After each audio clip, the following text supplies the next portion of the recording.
Sejalan dengan peradaban manusia, rumah tinggal mengalami perkembangan yang sangat pesat. Baik arsitekturnya, bahan bangunannya maupun fungsinya. Bagi manusia, rumah bukan sekedar sarana untuk berteduh dari teriknya sinar matahari maupun dinginnya hujan, namun rumah merupakan salah satu simbol status sosial.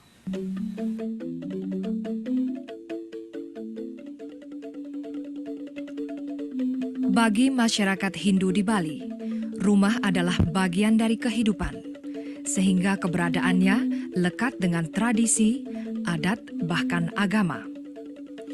Itulah sebabnya, mengenai apa dan bagaimana seharusnya orang Hindu Bali dalam membuat rumah, ada tersurat dan tersirat dalam satu karya sastra yang disebut Aste Kosala Kosali. Arsitektur adalah soko guru dalam membangun sebuah rumah, terlebih lagi rumah tinggal, dan Aste Kosala Kosali adalah tatanan yang ikut memberi warna dan nafas dalam pembangunan sebuah rumah tinggal, khususnya bagi orang Hindu Bali. Sehingga dalam praktiknya lebih dikenal dengan arsitektur tradisional Bali.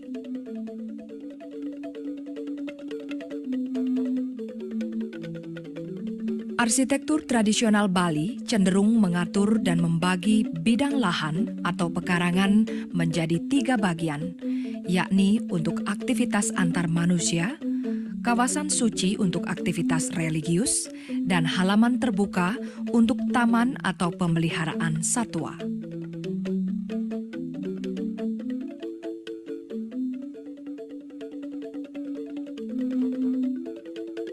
Ketiga pembagian ruang ini mengacu pada filosofis Trihitakarana dan Triangga, yakni kepala, badan dan kaki atau lebih nyata dalam pembagian ruang hulu, tengah dan hilir.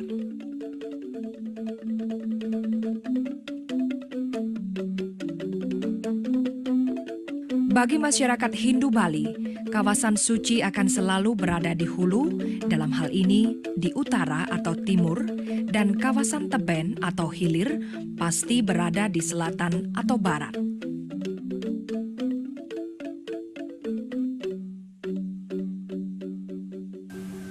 Pemirsa, sekarang kami ajak untuk menyimak lebih dalam tentang penerapan Aste Kosala Kosali dan filosofi Trihitakarana dalam bangunan arsitektur tradisional Bali. Baiklah pemirsa, mari kita ke bangunan pemerajan atau tempat suci.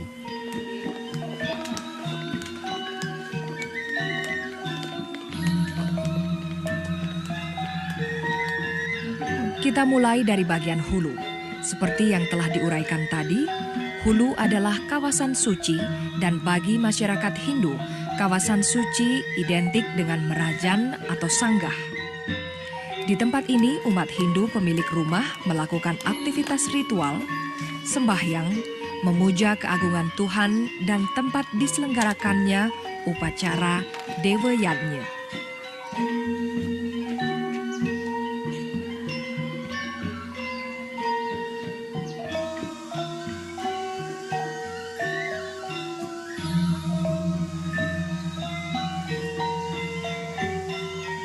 Dalam pembagian ruang atau lahan, tempat suci berupa merajan atau sanggah ini posisinya berada di antara Balai Daja di belahan utara atau bangunan utama dengan Balai Dangin bangunan terbuka di belahan timur. Sedikit banyaknya bangunan suci yang ada di merajan tergantung dari besar kecilnya keluarga. Namun bangunan utama yang pasti ada di merajan adalah Padma Kemulan Taksu. Besar kecilnya areal merajan juga tergantung dari sempit luasnya lahan yang ada.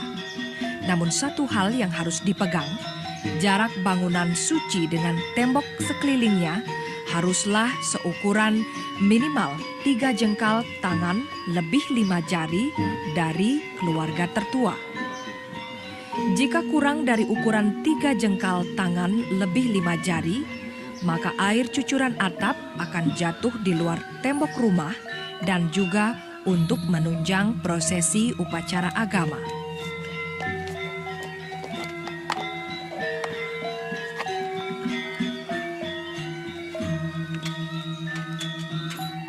Sekarang saya berada di Balai Daje. Mengapa dibilang Balai Daje? Karena letaknya berada di Daje. Dalam bahasa Indonesianya adalah di utara. Baiklah pemirsa, untuk lebih jelasnya, mari kita lihat Balai Daje. Di kalangan keluarga Puri atau bangsawan, Balai Daje juga kerap disebut sebagai gedong.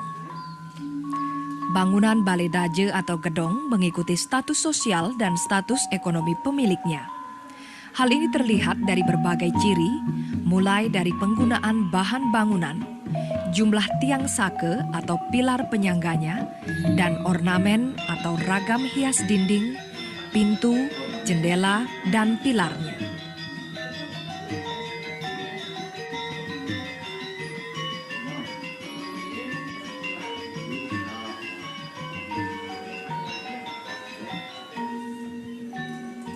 Ornamen pada kaki tiang atau pilar terdapat dupak dan sendi.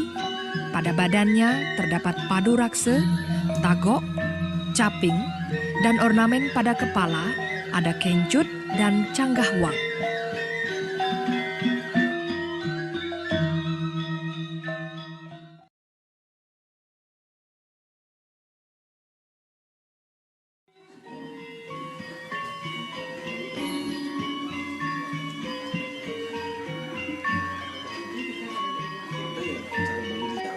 Sedangkan ornamen pada dinding ada pepatram, simbar, dan kakul-kakulan.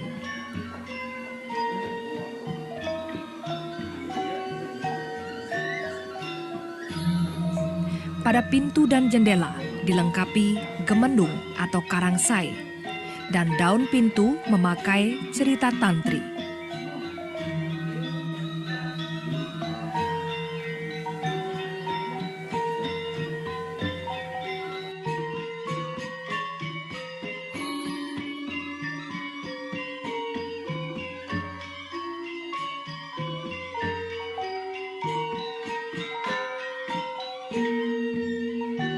Pada prinsipnya, fungsi Balai Daje atau gedong ini adalah tempat tidur utama kepala keluarga.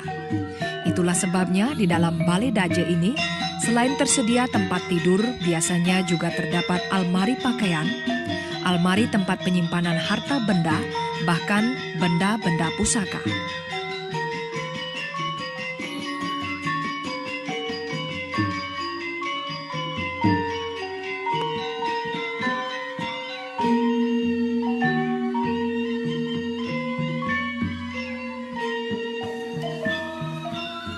Sedangkan bagian luar Balai Daje atau bagian teras atau serambinya adalah tempat keluarga bercengkrama atau menerima tamu.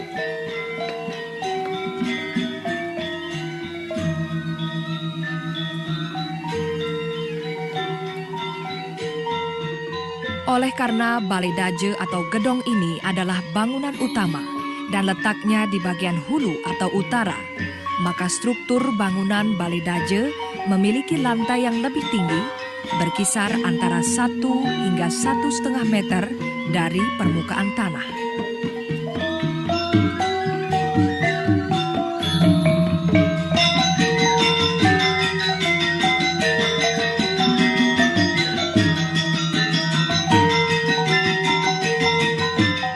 Pemirsa, mengapa lantai bangunan Balai Daje tingginya 1 sampai 1,5 meter?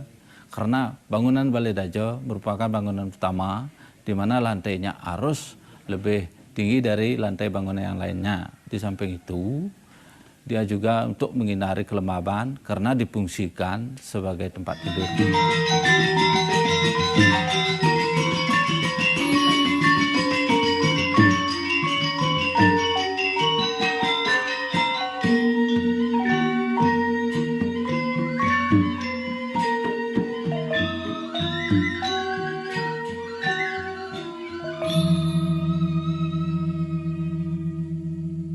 Pemirsa, di bangunan ini biasanya dilakukan kegiatan-kegiatan yang berhubungan dengan adat dan agama.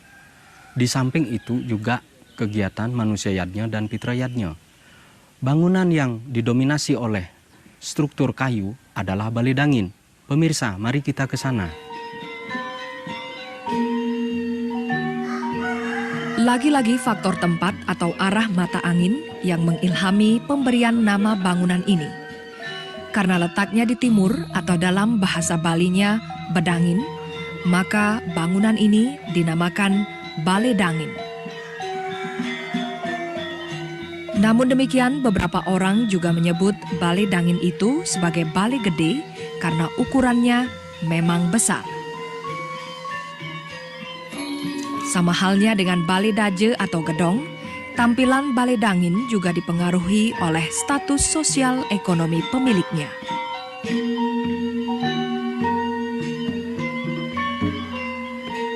Bagi pemilik banyak uang dengan status sosial tinggi, maka bangunan Balai Dangin akan megah dengan tiang penyangga atau sake mencapai 12 batang atau lebih, terbuat dari bahan kayu pilihan dan ukiran Bali yang kental.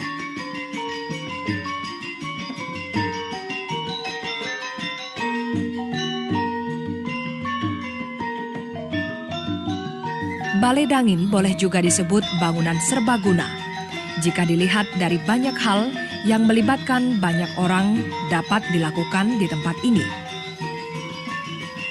Balai Dangin atau Balai Gede sebagai bangunan terbuka yang memiliki lantai yang luas terletak di bagian timur antara merajan atau areal tempat suci dengan teben atau bagian lahan kosong di selatan, membuka akses yang sangat cepat untuk keperluan hubungan antara manusia dengan Tuhan maupun antara manusia dengan manusia dan lingkungan.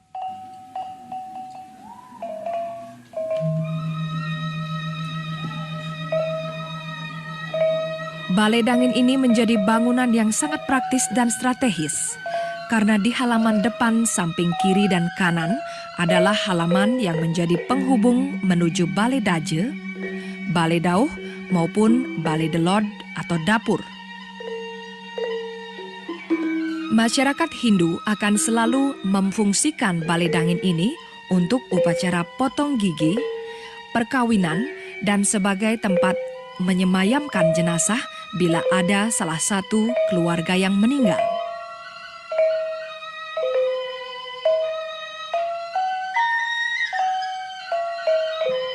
Pemirsa, di sebelah Balai Dangin ada Balai Dauh. Mengapa dibilang Balai Dauh? Karena letaknya bedauh atau di barat. Pemirsa, mari kita ke sana. Balai Dauh adalah bangunan samping yang dekat dengan jalan atau dekat dengan pintu masuk pekarangan. Balai Dauh ini memang diperuntukkan bagi anak-anak yang sudah remaja atau dewasa agar tidur terpisah dengan orang tuanya. Dikatakan perpaduan antara Balai Daje dengan Balai Dangin karena Balai Dauh ini selain memiliki gedong atau ruang tidur tertutup, juga memiliki amben atau serambi terbuka dengan tiang penyangga layaknya Balai Dangin. Di ruang terbuka inilah kaum muda, remaja putra menerima tamu, teman sepermainan atau tempat yang nyaman bagi remaja putri untuk menerima kunjungan teman dekatnya. Keberadaan Balai Dauh ini sangat mudah dipantau dari Balai Daje atau dari Balai Dangin, sehingga orang tua dengan mudah dapat mengawasi putra-putrinya.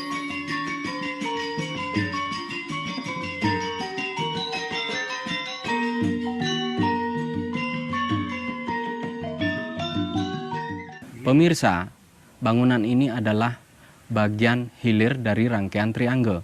Mengapa dibilang bagian hilir? Karena letaknya di teben atau delod. Inilah pemirsa, Balai Delod. Ada beberapa bangunan yang melengkapi Balai Delod ini, yakni dapur tempat memasak, gudang tempat penyimpanan kayu bakar, dan perabot rumah tangga, serta lumbung tempat menyimpan padi.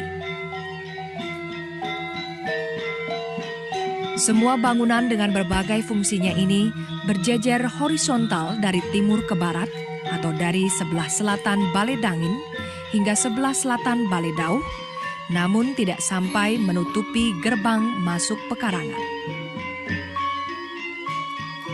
Nampaknya pembagian bangunan menurut fungsi dan bentuknya dalam arsitektur tradisional Bali sangat memperhatikan faktor praktis, ekonomis, etika, dan keamanan.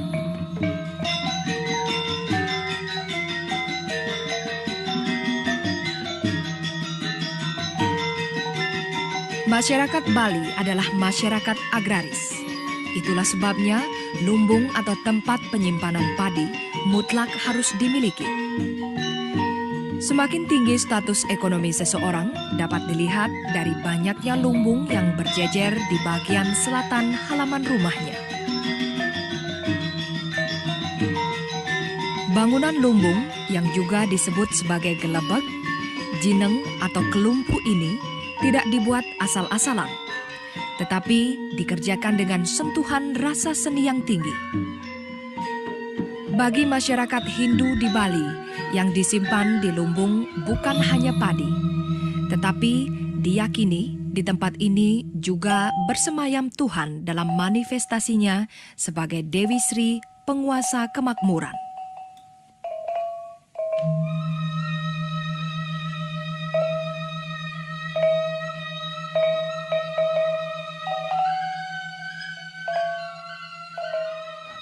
Pemirsa, ternyata seluruh bangunan dalam satu rumah yang mengikuti arsitektur tradisional Bali ini memiliki fungsi tersendiri, tata letak dan bentuk bangunan selain menyiratkan makna juga memancarkan keindahan tersendiri.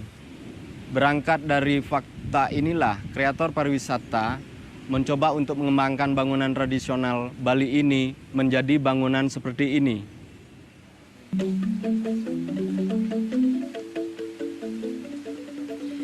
Investor lokal, dalam negeri, bahkan luar negeri, terinspirasi untuk membangun sarana akomodasi, terutama cottage, villa, atau apartemen di Bali dengan pola arsitektur tradisional Bali.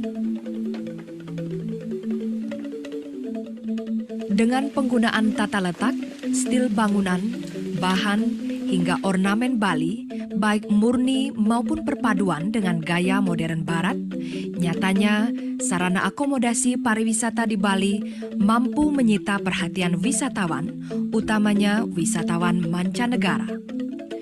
Walau tarif akomodasi dengan arsitektur tradisional Bali ini, tarifnya hampir 3 kali lipat lebih mahal dibandingkan dengan akomodasi dengan arsitektur modern. Namun peminatnya justru lebih banyak yang mendapat sentuhan tradisional.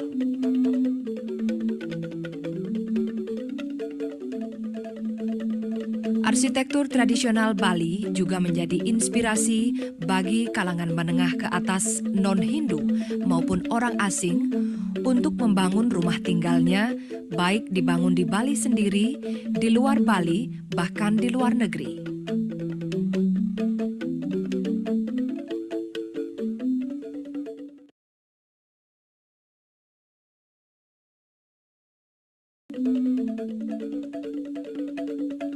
Kalaupun mereka tidak mengambil seutuhnya mulai dari tata letaknya, minimal beberapa bagian seperti daun pintu, jendela, pagar, pilar dan ragam hias tradisional Bali akan digunakan dalam pembangunan rumah tinggal modern di Bali.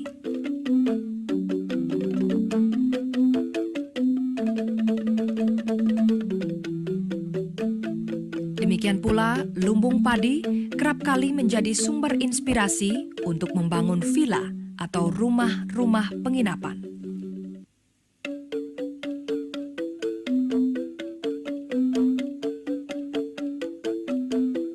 Kalau lumbung padi bagian atasnya untuk menyimpan padi, maka dalam pengembangannya diolah menjadi kamar tidur berlantai 2 tanpa meninggalkan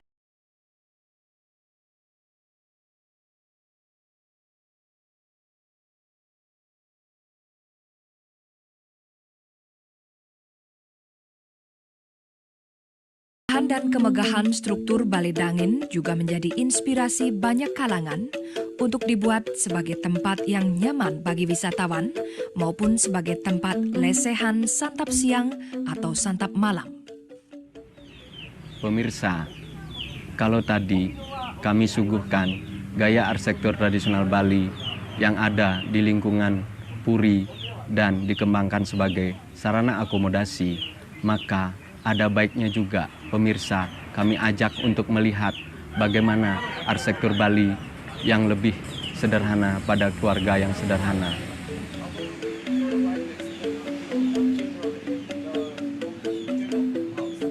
Tata letak tetap mengacu pada Aste Kosale Kosali dengan filosofis Trihita Karana, walaupun gaya dan bahan yang digunakan sangat sederhana.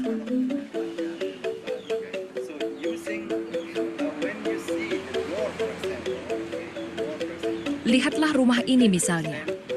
Balai daje atau gedong atau meten dibuat dengan tembok tanah tanpa serambi dan tiang penyangga, namun lantai tetap tinggi sebagai syarat utama sebuah balai daje. Demikian pula Balai Dangin, walau hanya bertiang 4 dengan lantai tanah, namun bahan baku utama kayu dengan atap daun ilalang masih tetap dipertahankan. Bahkan di kalangan keluarga sederhana, Balai Dangin kerap kali difungsikan sebagai tempat tidur dengan menambahkan dinding anyaman bambu untuk penghalang hembusan angin malam. Demikian pula Balai Dauh akan tetap diusahakan ada. Tidak semata-mata untuk melengkapi struktur rumah Bali, akan tetapi lebih pada soal rasa, karena anak-anak yang sudah beranjak dewasa tidak baik tidur sekamar dengan orang tuanya. Maka berangkat dari kesederhanaan pula, Balai Dauh harus dibangun walau tidak memiliki ruang tertutup secara permanen, tetapi hanya dibatasi dinding bambu atau tembok tanah.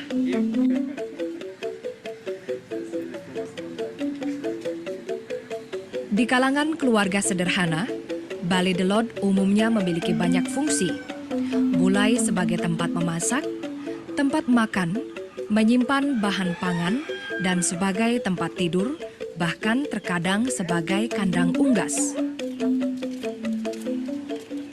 Dapur di kalangan keluarga sederhana akan menjadi hitam karena pengaruh asap dapur dari pembakaran kayu api untuk memasak setiap hari. Walau demikian, ini akan menjadi ciri khas tersendiri karena bangunan lainnya seperti Balai Daje, Balai Dangin, dan Balai Dauh yang memiliki tampilan warna yang berbeda akan menjadikan struktur rumah Bali menjadi unik dan khas.